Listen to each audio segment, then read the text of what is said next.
দুপুরের শহরটা হঠাৎই অদ্ভুত হয়ে উঠেছিল। রোদ ছিল, মানুষ ছিল, বাজার খোলা, সবই স্বাভাবিক। তবুও কোথাও যেন একটা অদৃশ্য ফাটল। প্রথমেই কেউ খেয়াল করেনি গলির মুখে একটা মৃত ইঁদুর পড়ে আছে, তারপর আরেকটা। বিকেলের মধ্যে সংখ্যা বাড়তে বাড়তে যেন অস্বস্তিকর হয়ে উঠল। লোকজন থমকে দাঁড়াতে লাগলো, কেউ পা টিপে পাশ কাটিয়ে গেল, কেউ মুখ ফিরিয়ে নিল।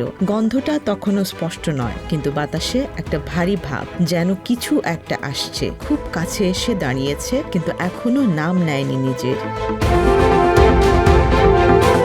পরদিন সকালেই শহরটা বদলে গেল। মৃত ইঁদুরের শাড়ি, অদ্ভুতভাবে চুপচাপ মানুষ, আর হঠাৎ করে কয়েকজন অসুস্থ হয়ে পড়া, জ্বর, মাথা ঘোরা, শরীরে ফুলে ওঠা যন্ত্রণাদায়ক গিঁট।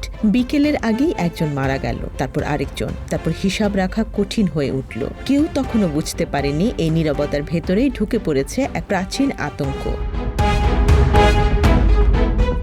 ইতিহাস জানে এই আতঙ্ক কতটা গভীর হতে পারে। চতুর্দশ শতাব্দীতে যখন ব্ল্যাক ডেথ ইউরোপে ছড়িয়ে পড়ে, তখন সভ্যতা যেন হঠাৎ থমকে দাঁড়িয়েছিল। 1347 সালে মেসিনা বন্দরে ভিড়েছিল কিছু জাহাজ, ক্লান্ত, নিঃশব্দ, অস্বাভাবিক। নাবিকদের অনেকে মৃত, বাকিরা মৃত্যুর দিকে ঝুঁকে আছে। শহরের মানুষ তখনও জানত না তারা এমন এক বিপদের সামনে দাঁড়িয়ে আছে যার কোনো ভাষা নেই, কোনো রূপ নেই, কিন্তু যার ছায়া পড়লেই জীবন নিভে যায়।